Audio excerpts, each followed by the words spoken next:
everybody works there. Once again, those of you who've heard me before, you'll hear my one analogy about a storefront.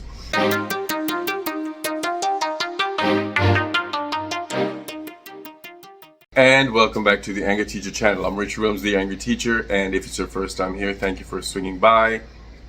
I'm assuming you have a TPT store and you really want to know how to market your stuff. Attention, hang around.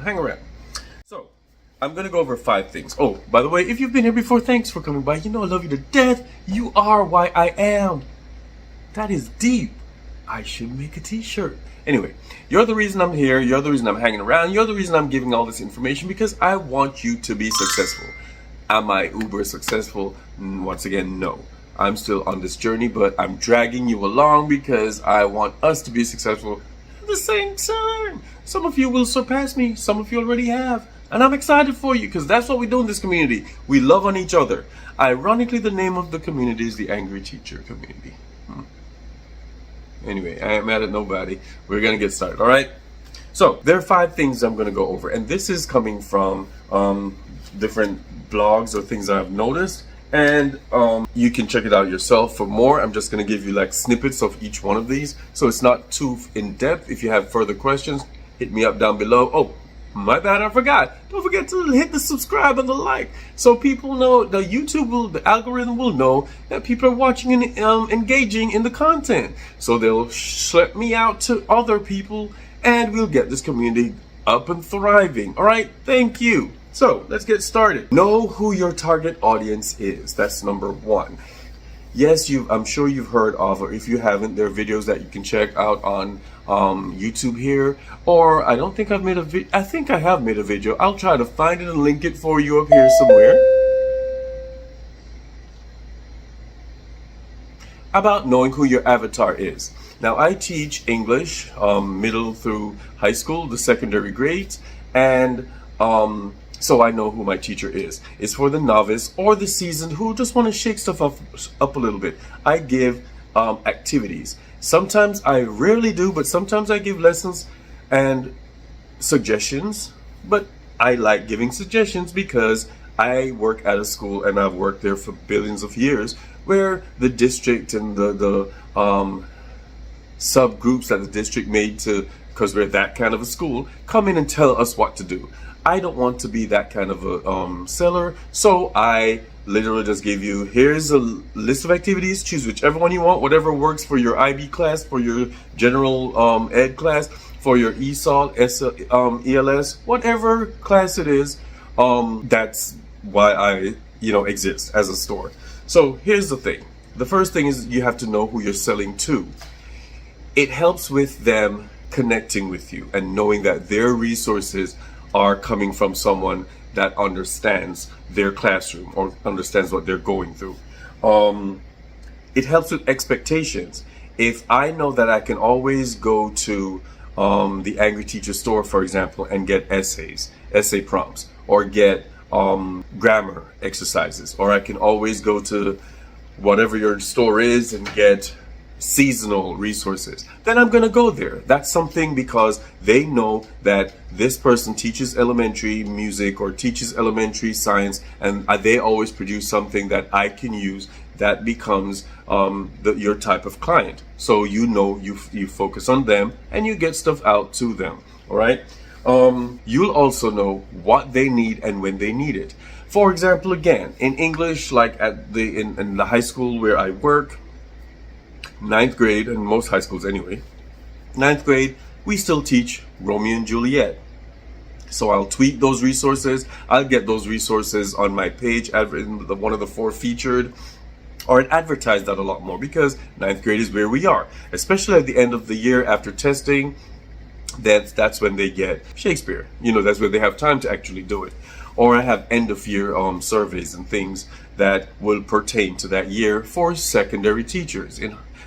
You might teach middle school, you might teach elementary, and you should know who your avatar is, and you should know what they need at certain times of the year. And so you provide it for them. You produce those resources.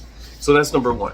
Number 2, build a consistent brand. It shows who your store is, it shows who you are as a person, and it shows people what to expect, almost like number 1. with your consistent brand, have your logo. If you don't have one yet, that's fine. If the name is out there, that's great. It lets people know who you are. We said that. However, it also has you're able to be recognized. If you're on social media, if you're somewhere else, especially if you have that logo, people know it's yours. One way I do things is when I check, and I'll bring up the point later in the video, but when you do my TPT search, and I look for what's out there in that particular whatever I typed in, and see how my brand stands out, how my resource stands out, and that kind of helps you determine what you want your resource to look like. Sometimes you might use brighter colors, you might use more graphics, you might use less graphics. Whatever it is, it helps you to stand out. So you have to have a consistent brand so people can know, okay, I'm looking through this sea of resources, then this one stands out. I know who this is. I've gotten stuff from this person before. Or this stands out, I've never had anything from this person before. Let me try it, because everything else in the sea of resources looks the same. Let me be different. Let me target the one that's different and see what they have to offer.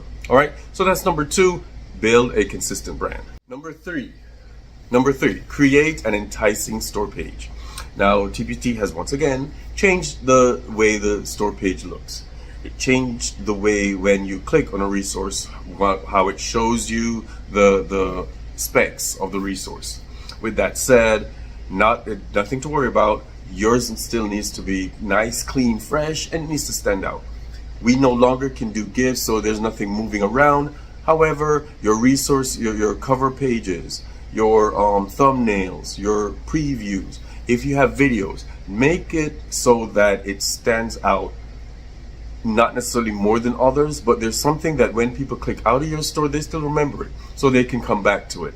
When they find your store, let them know that, okay, don't just have it, I think it's green, it's like green squares as the store banner, or you don't have your picture up or something up, or as a logo. Let me see, the bio is empty, or it says seller has not updated or whatever. Make sure you have something going on in your page so it looks like somebody works there.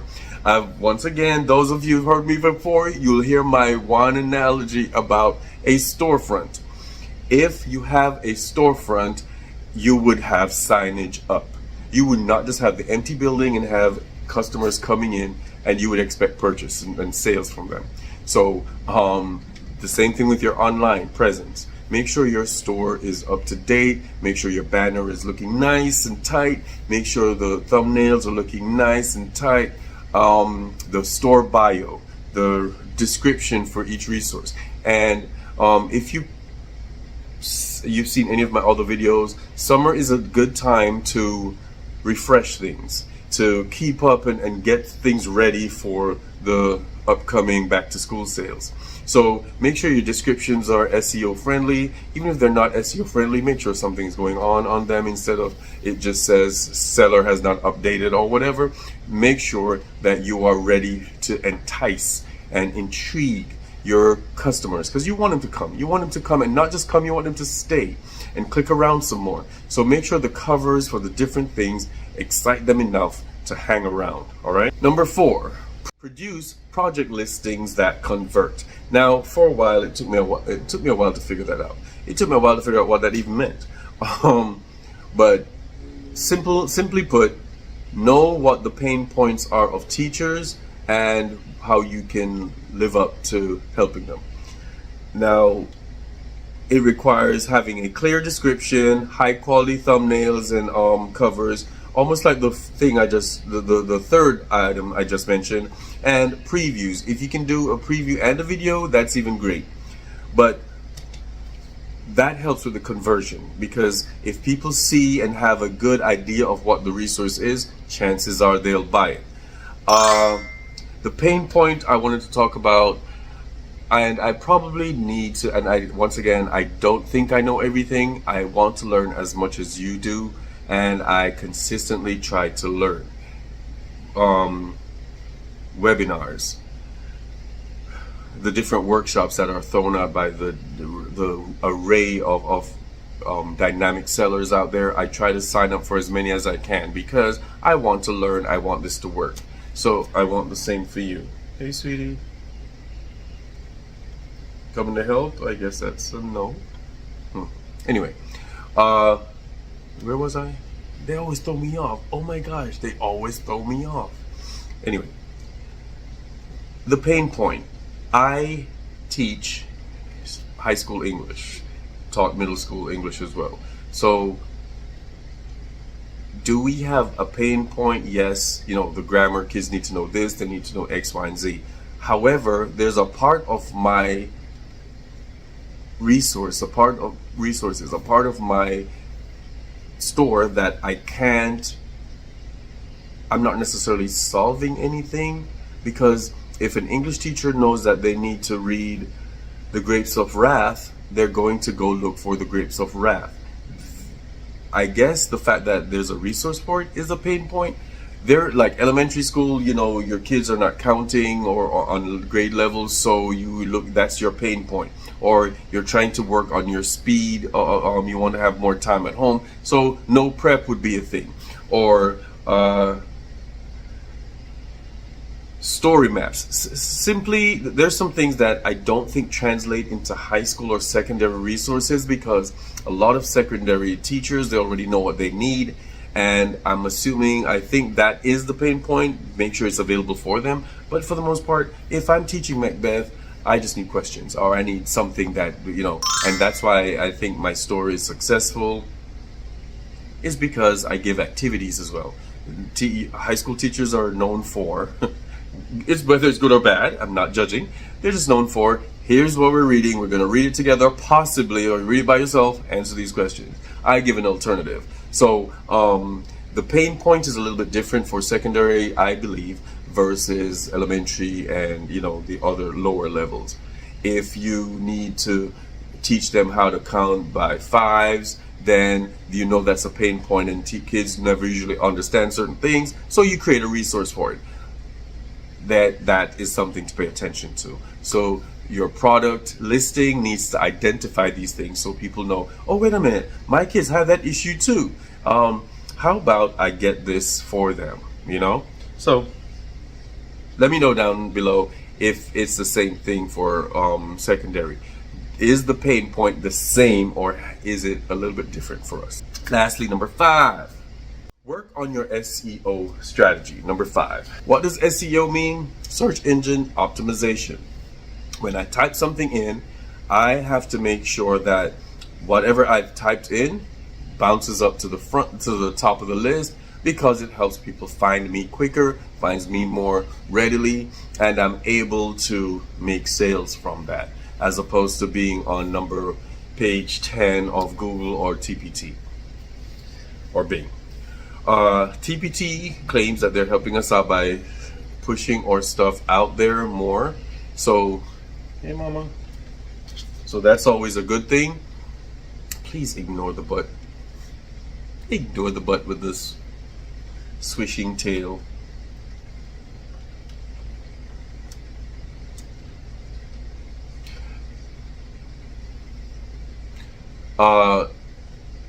So they're schlepping our stuff out in front of these people, whatever they type into the searches. So we need to make sure that is we're using the right names, the right titles, the right product descriptions. So when people type things in, it'll pop up in at the top of the Google TPT or the Bing searches. Knowing your target helps. We're going back to number 1, the avatar. If I know that middle school teachers, that could be a part of my catch, my hook. Are you a middle school teacher who suffers from students not doing homework or whatever? If that's what you put in your description and people type in kids not doing homework in middle school, boom, you're up there. So pay attention to your SEO and what you believe people would type into these searches, and use keywords that you think people would type in. If you're having the same issue, chances are they are too. It's important, once again, to know who you're catering to. If it's middle school, AVID classes. If it's elementary, art classes. Don't think you can catch everyone. Focus on someone, focus on one particular avatar, and then if eventually you have to spread out, that's fine too. But if you focus it, you'll be able to work on the SEO that will help you at some point get the sales you want. Now, those are just the first 5 I'm going to do. I'm going to try to do a series. Hopefully I remember. And if this video helped you at all, don't forget to like, subscribe, and ring the notification bell for the next dope agri-teacher video, which will be either about TPT or about my life, especially at the end of the year. I try to do a video with all my kids about for graduation. Hopefully I remember this year. But I love you all. Thank you for being a part of the process. Thank you for being a part of the agri-teacher community. We always try to have some fun here and some educational, and we try to have a good time. All right, so come check us out and see you in the next video.